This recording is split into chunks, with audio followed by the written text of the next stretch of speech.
بالله من الشيطان الرجيم بسم الله الرحمن الرحيم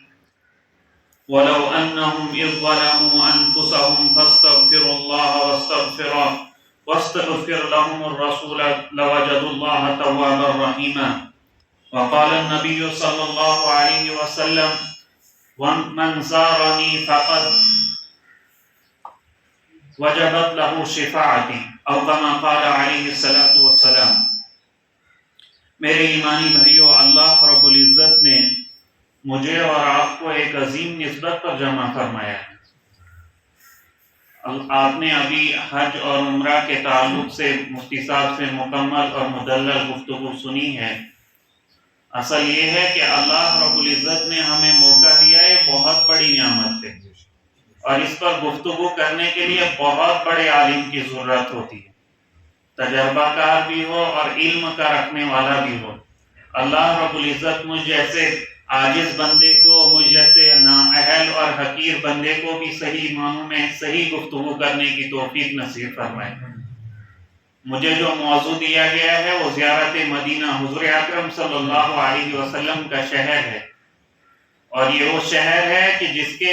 بارے میں ابھی آپ نے سنا حرم کعبہ ہے نا، اس کے بالمقابل اللہ رب العزت نے اللہ کے نبی صلی اللہ علیہ وسلم کے حوالے سے یہ فرمایا کہ حرم نبی ہے.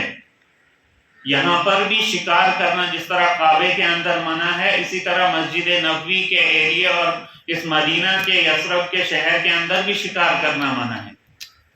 اگر وہ حقیقی حکم ہے لیکن یہ حکمی ہے. یہاں بھی مستحب ہے شکار نہ کیا جائے، یہاں بھی مستحب ہے کہ زور سے اللہ کے نبی صلی اللہ علیہ وسلم کے روضہ اطہر کے سامنے آواز نہ دی جائے،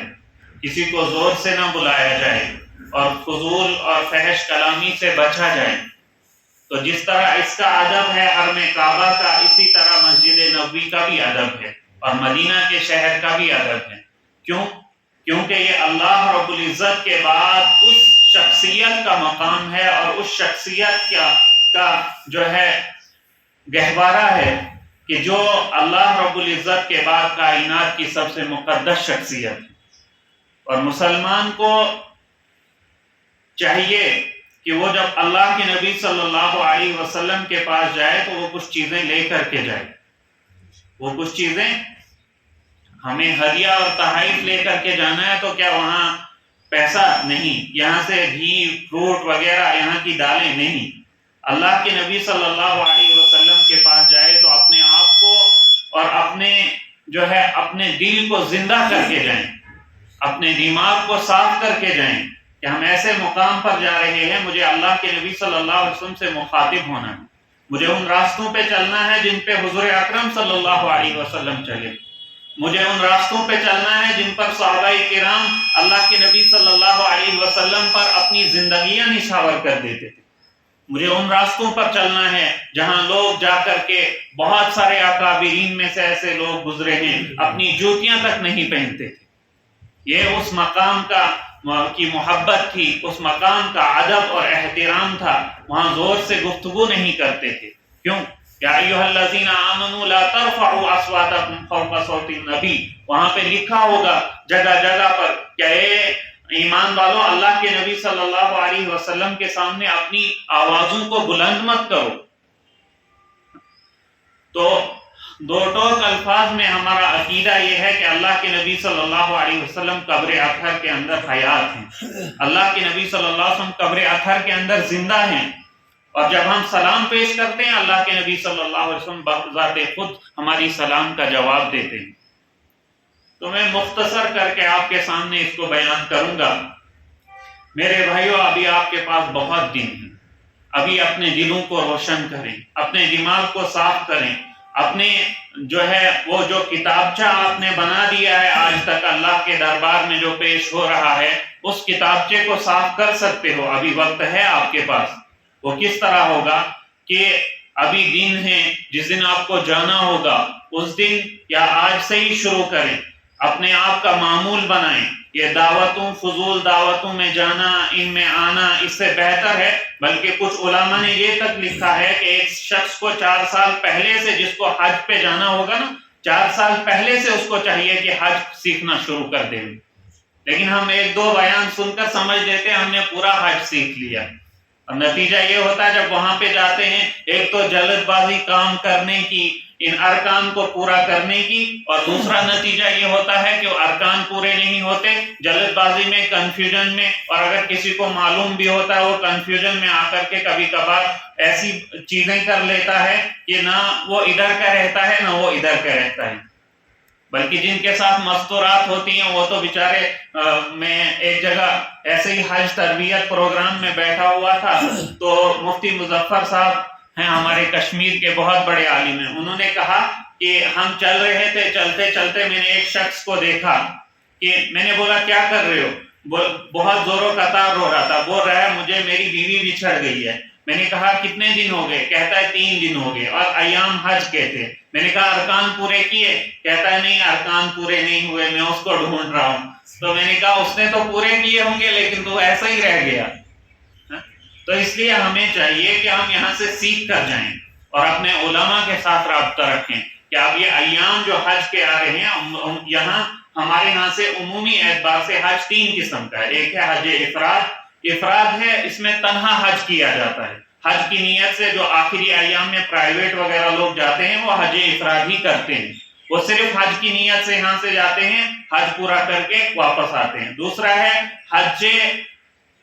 قران، اور یہ جو ہے اس میں حج اور عمرہ کی دونوں جو ہے نیت کر کے انسان احرام باندھتا ہے اور وہاں پر جا کر حج بھی کرتا ہے اور عمرہ بھی ہو جاتا ہے۔ اور تیسرا ہے حج تمتع، جو آج کل عام حجاج ہمارے یہاں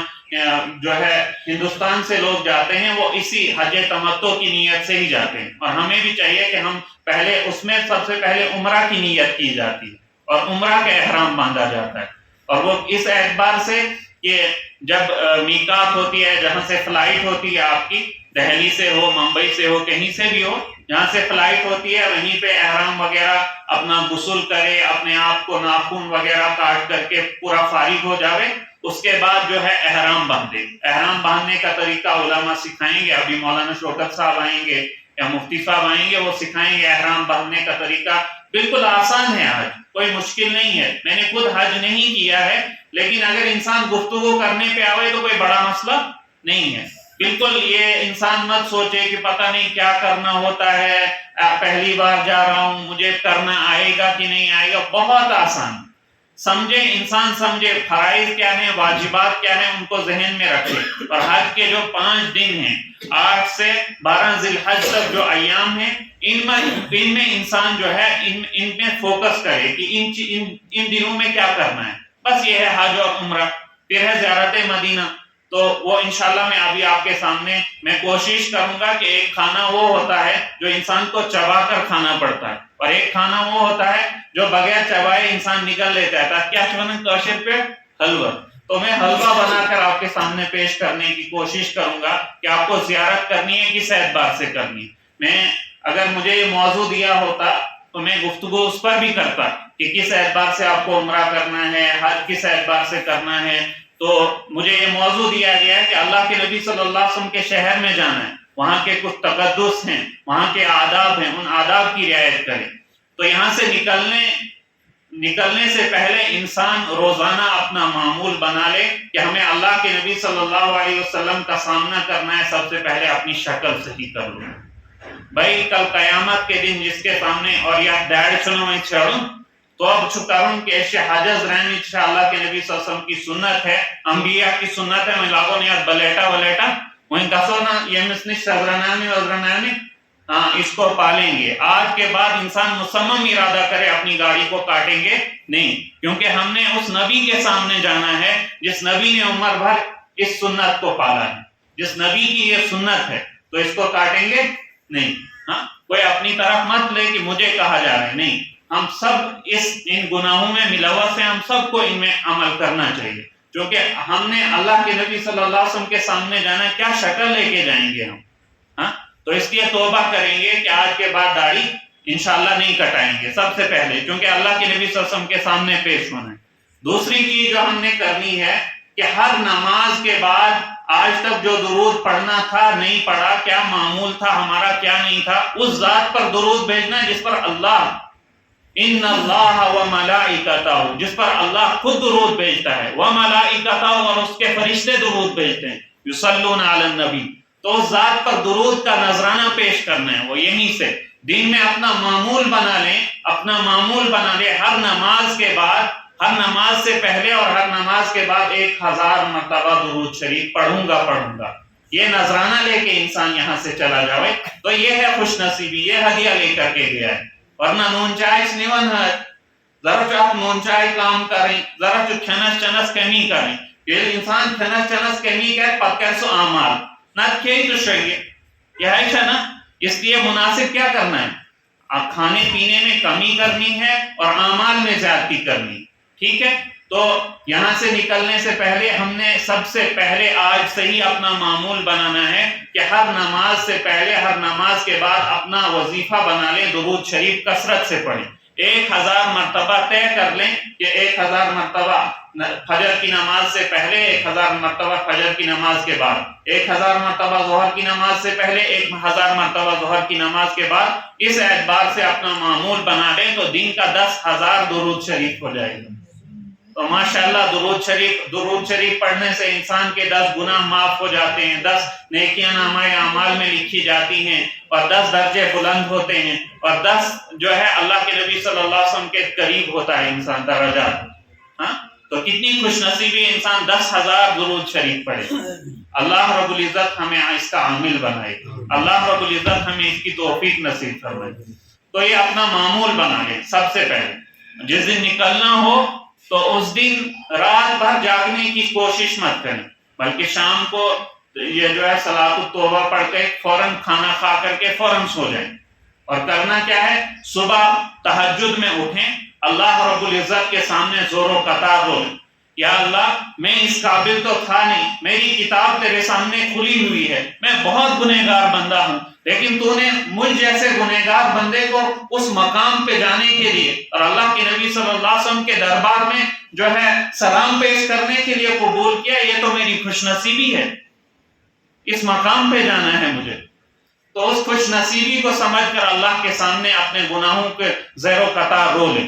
اپنے اللہ کے سامنے گڑ گڑائیں، یا اللہ میں کس منہ سے اپنے حضور کے سامنے پیش ہوں گا، مجھے اگر حضور میری طرف التفات نہیں فرمائیں گے میں کیا کروں گا، میری گناہوں کی کتاب کو ختم کر دے میرے مولا، میں آپ کے نبی کے پاس جا رہا ہوں۔ تو اس نیت سے انسان اللہ کے دربار میں رو لے، اللہ رب العزت جو ہے نا وہ گناہوں کو معاف کرنے والا ہے، اللہ رب العزت معاف کرے گا، لیکن یہ ہے کہ انسان سچے دل سے اللہ کے سامنے روئے، انسان سچے دل سے اللہ کے سامنے گڑ گڑائے۔ تو یہ سب سے پہلا کام کرنا ہے۔ اب نکلتے نکلتے حجاج کیا کرتے ہیں، 2 رکعت نماز پڑھتے ہیں، یہ صلاۃ السفر ہے، یہ کوئی اور نماز نہیں ہے، مت کوئی انسان سمجھے کہ یہ کوئی فرض یا واجب یا حج کے لیے جانے کی نہیں، یہ صلاۃ السفر، بلکہ انسان کو اگر جموں بھی جانا ہے، سری نگر جانا ہے، ڈوڈا جانا ہے، بدرواہ جانا ہے، کہیں بھی جائے وہ اپنا معمول بنا لے کہ 2 رکعت نماز پڑھ کے اللہ رب العزت کو حاضر ناظر رکھ کے اپنا رفیق سفر بنا لے، یا اللہ یہ سفر میرے لیے کامیابی کا ذریعہ، کامرانی کا ذریعہ بنا لے، تو انسان کو معمول بنا، یہ وہی 2 رکعت ہیں۔ تو بہت سارے احباب کیا کرتے ہیں، پھر گھر میں بھی پڑھتے ہیں، پھر مسجد میں بھی پڑھتے ہیں، تو ایک جگہ بھی پڑھ لے تو کافی ہے، 2 جگہ جانے کی ضرورت نہیں ہے۔ ہاں، اور دوسری چیز یہ کہ انسان زیادہ تشہیر نہ کرے، بہت سارے لوگ چپ چاپ کر کے انسان چلا جائے، بہت سارے لوگ یہ کہ مجھے لوگ کہیں کہ حج پہ جا رہا ہے، دکھلاوا کرتے ہیں کہ حج پہ جا رہا ہے، کتنا بڑا آدمی ہے، پیسے کی وجہ سے جا رہا ہے، تو نہیں، چپ چاپ کر کے انسان جو ہے حج پہ چلا جاؤ، حج کی تیاری آج سے شروع کر دے، ان چیزوں پہ لگ جاؤ کہ وہاں پہ جو ارکان کرنے ہیں ان کو پورا کرنے کی کوشش کرے۔ بلکہ بہت سارے لوگوں کو یہ دیکھا ہے کہ زندگی میں اگر کسی دوست سے ملے ہوں تو اس تک کو جو ہے نا ملنے کے لیے جاتے ہیں کہ بھائی میں حج پہ جا رہا ہوں، نہیں، ملنا 3 لوگوں سے، کتنے لوگوں سے، سب سے پہلے انسان کو حقداروں سے ملنا، کسی کا حق میرے اوپر ہے نا اس کے سامنے جانا ہے اور اس سے ملنا ہے، اگر معافی تلافی کے ذریعے سے مسئلہ ختم ہوا نہیں تو اس کا حق ادا کرنا ہے، اگر حق ادا اس وقت نہیں ہو سکتا، قریب وقت آ رہا تو وصیت کر دے کہ بھائی میرے لواحقین اس کا جو ہے یا ادھر سے آ کر کے دے دوں گا، یا جو ہے فوراً اللہ نے وسعت دی ہے اس کو ادا کر دے، حقدار کو اس کا حق پہنچا دے، اور کسی کے ساتھ ظلم زیادتی ہوئی ہے اس کے ساتھ معافی تلافی کر لے۔ اور تیسرا جو ہے قریبی رشتہ داروں سے ملے۔ قریبی رشتہ داروں میں 3 لوگ آتے ہیں، ماں کے رشتہ دار،